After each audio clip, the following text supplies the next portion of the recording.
मी पण निघतोय. निघला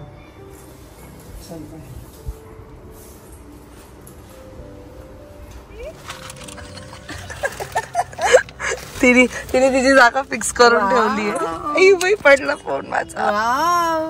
चला मी आईला बोलली आई चल मी तुला घ्यायला येते. आई बोलते माझी 2 व्हीलर घेऊया का? तू बरोबर घेऊन जाशील ना.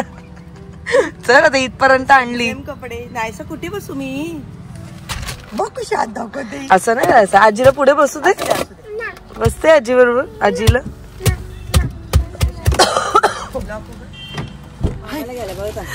बघ येतो का असेल का बघ फोन करून. आईला टेन्शन आलं.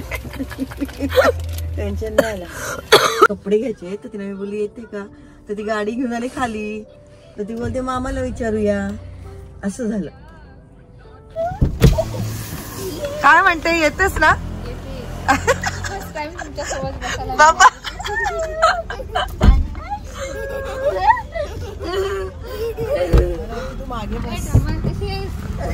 कॉंग्रॅच्युलेशन. थँक्यू. मी घाबरते म्हणून तुला बरं आई मला बोलते लांब ना.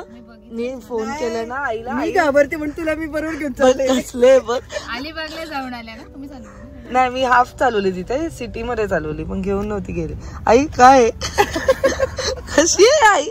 मला म्हणते घे गाडी घे मी 2 व्हीलर घेते. मला म्हणते बसायचंय बोलली. चला जा.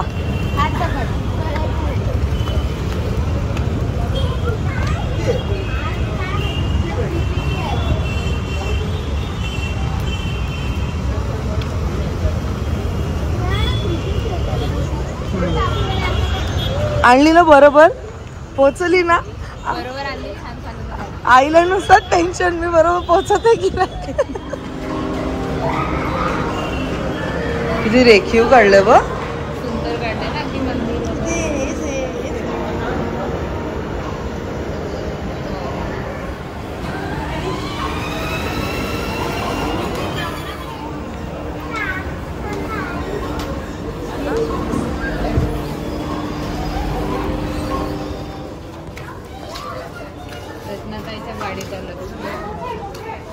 सो आई आता लवकरच चालली आहे गोव्याला. तिच्यासाठी आम्ही जीन्स बघायला आलोत. कशी पाहिजे तुला एक्झॅक्टली? 3/4 जीन्स नाही म्हणजे सॉरी 3/4 पाहिजे ना. इथे सगळे लॉंग पॅन्टच आहेत पण ही मस्त आहे. अशी घालणार का तू? कलर छान आहे. नाही आपल्याला तिथेच जायला लागेल वाटतं. 3/4 पॅन्टचा थोडा डाऊट आहे.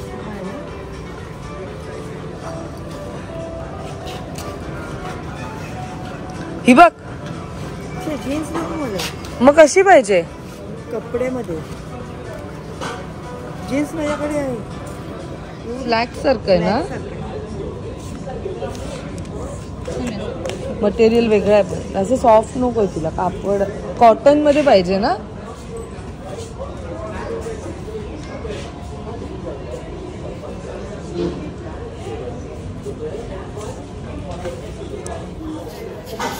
काय हे काय कामाचं आहे?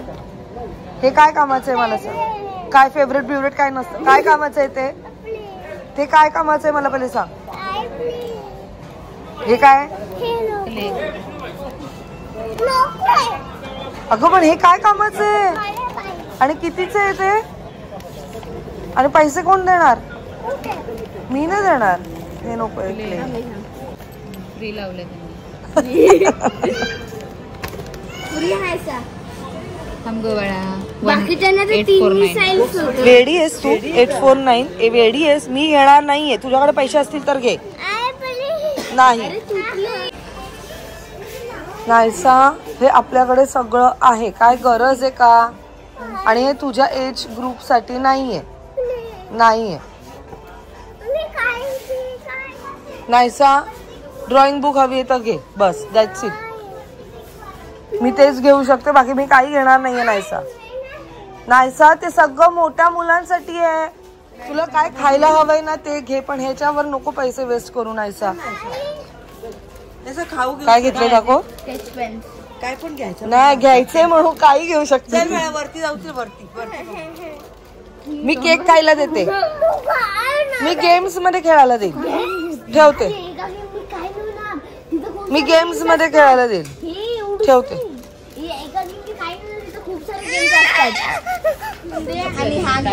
एकच आहे नाहीसा. Only 1 chocolate. दादा ते चिकन शेजवान बॉम्ब काय नाही ना. वाच काय लिहिलंय त्याच्यावर कळेल. ओकेजन खाली काय असॉर्टेड.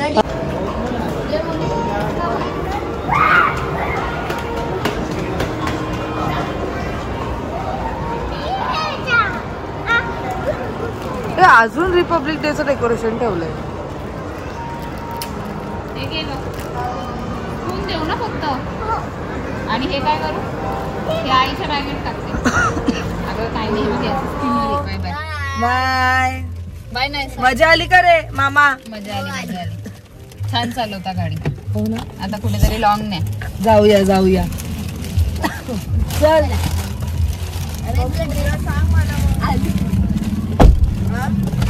काय हा हाय बाय. चल बाय. बाई काय मामा काय काय शिकवतो. चल बाय. सो फायनली आम्ही घरी आलो. ऍक्च्युली आईला जे हवं होतं ते आम्हाला मिळालंच नाही.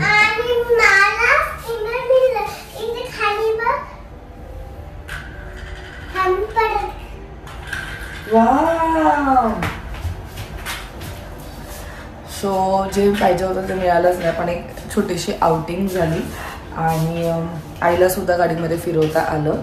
सुद्धा उद्या परत एकदा. Good morning. 5:30 वाजल्यापासून जे चालू आहे शांत. सर्वात आधी आईला सोडायला गेली सकाळी स्टेशनला. त्याच्यानंतर तिकडनं आले. मॅडम उठलेल्या 6 वाजता. मग तिच्या पाठी थोडा वेळ. मग चपाती भाजी. मग त्याला घ्या जेवण अर्ध करून ठेवलं. ते झालं. मग लगेच श्रुतिका बरोबर एक्सरसाइज. नाही मग नाहीसाला आंघोळ. ती बोलते मला आंघोळच करायची. मग आंघोळ झाली. मग श्रुतिका बरोबर हाफ एन आवर एक्सरसाइज झाली. मग नंतर व्हिडिओ एडिटिंग 1 तास. ते झालं. तर आज हेअर वॉश करायला गेली. 9:15 झाले आणि जीप पळापळ. एवढा लवकर उठून पण फायदा नाही झाला. बस गेटवर आणि मला फोन येत आहे की बस आलीये गेटवर. आली. मी बोलली मी मेन गेटवर थांबते. मेन गेटवर मी थांबलीये आणि I am standing there. Usually bus अशी गोल फिरून येते.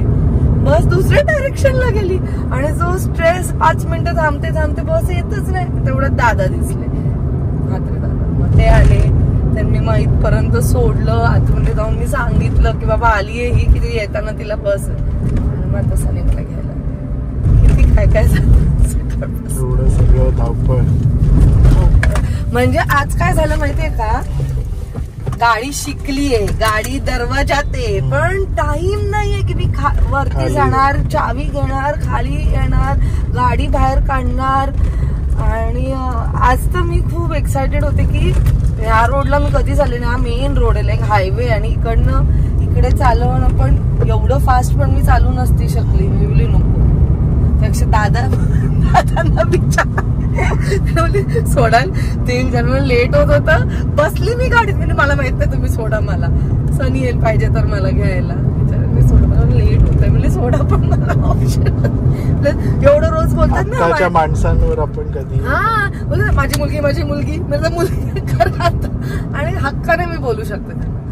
बिचारे त्यांना लेट होत होतं. सिटीला जायचं होतं त्यांना. असं गडबड नाही झालं तर काही मज्जाच पडत होती. आई सोडायला आली म्हणून. तिची एक वेगळी एक्साइटमेंट. स्कूलमध्ये गेल्यात बस सुटली का त्यांनी आम्हाला सोडलं हेच मला कळलं नाही. ठीक आहे होत असं कधी मजा आली. नशीब काहीतरी चांगलं तरी म्हणजे अवतारात. मी मी तर खाली उतरते ना, मी पावडर नाही लावत ना, काही नाही, फक्त मॉइश्चरायझर लावून खाली उतरते. आज विचार कर की थोडं तरी काहीतरी लावते आणि अशीच जाते मी, अशीच. पण अशी काहीतरी थोडं स्कूलमध्ये असंच अवतारच आली असते. पण ठीक आहे, होतं असं कधी कधी.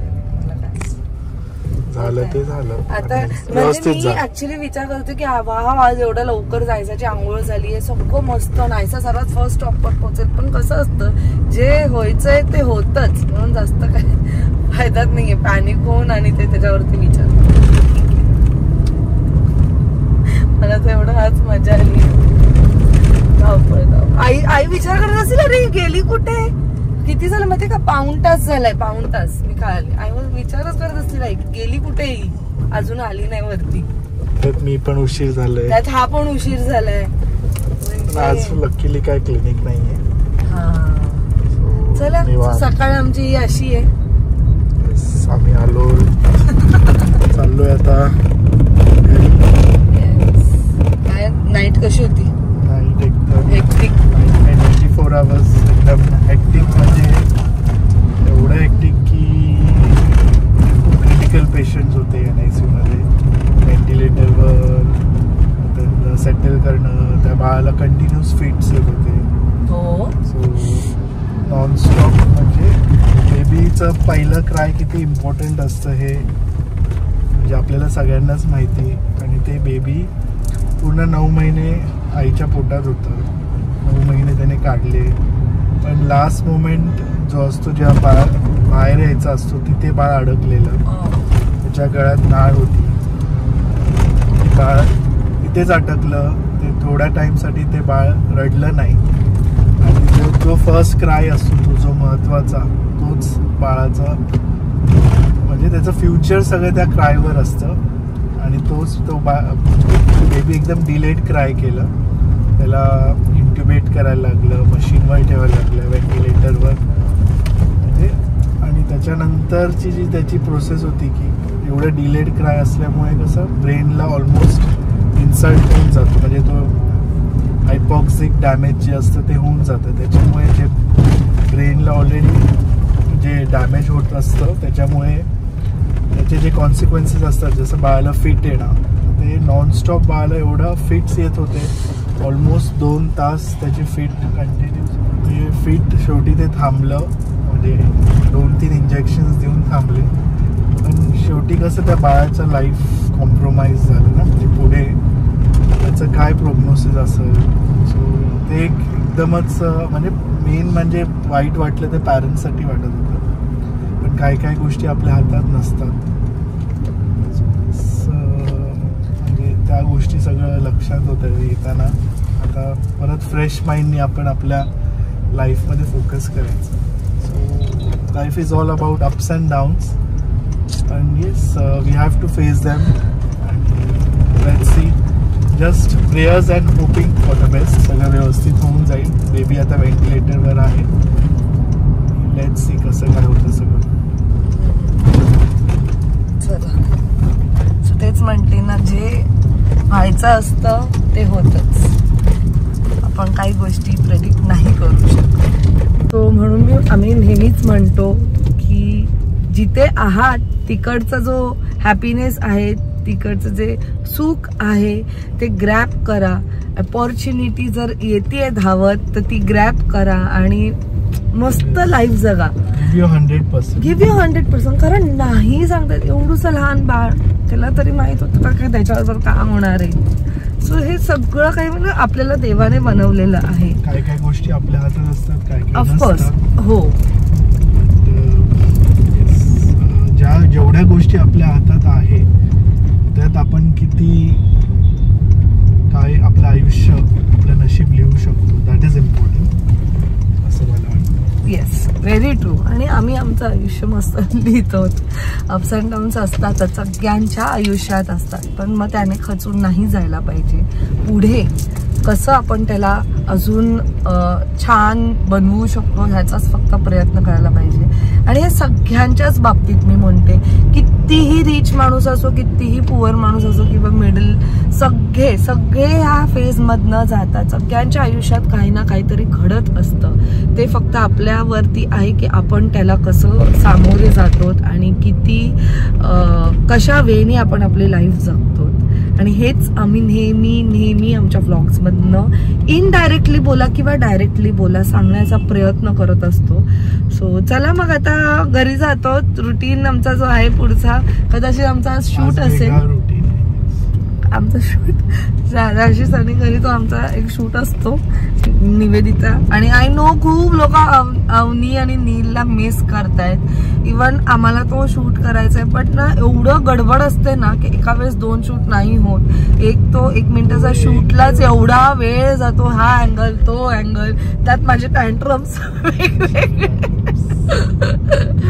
ठीक आहे. सो आम्ही नक्कीच तो वाला आहे कॉन्सेप्ट डोक्यात होतं ऍक्च्युली, पूर्ण स्क्रिप्ट पण असं माइंड मध्ये लिहिलेली, मी सनीला सांगितलेली सुद्धा, पण ते काय एक्झिक्यूट झालंच नाही. पण लवकरात लवकर ती वाली सिरीज सुद्धा आम्ही म्हणजे त्याचा पार्ट सुद्धा घेऊन येऊ. सो ठीक आहे, चलो. डायरेक्ट आम्ही तिथून आलोय. हा म्हणजे सकाळी एवढा वर्कआउट केला दुनियाभरचा डाएट मध्ये आणि आले मिसळ खायला. मला तर खूप टेम्प्ट होतं. लगेच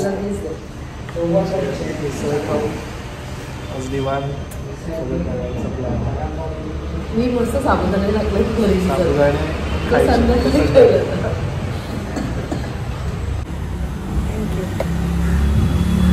मला